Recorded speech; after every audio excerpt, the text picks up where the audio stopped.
फिर क्यों हो गए हम यूं जुदा कि आज जोड़ने की बात होती है।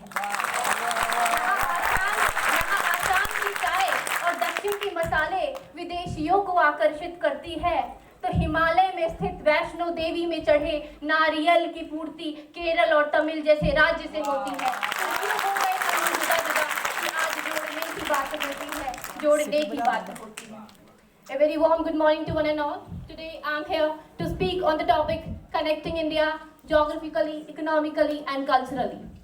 If we see geographically, I must say that India is in fact a gift to we all Indians with a variety of landscape from mountains and plateaus to islands and coasts, from the perennial rivers in the north to consistent rain in the northeast. Still, why we are entangled with the problems of floods, droughts, poverty and hunger?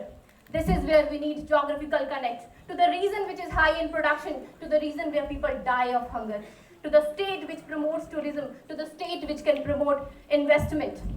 Economically, where India has always been a land of resources, where the north use it as a farming sector, to the south is growing as an economic hub.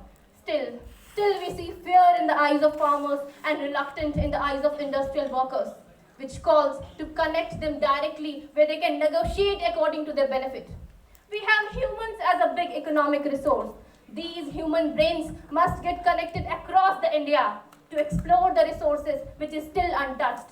Culturally, where India has an amazing variety of language, religion, belief and faith system, where we see people fight to prove their culture above all.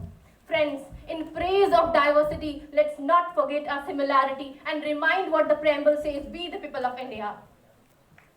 Along with we need psychological connect as well, not only at the time of disasters and attacks, but also when India is at peace to use the potential, to use the opportunities fully.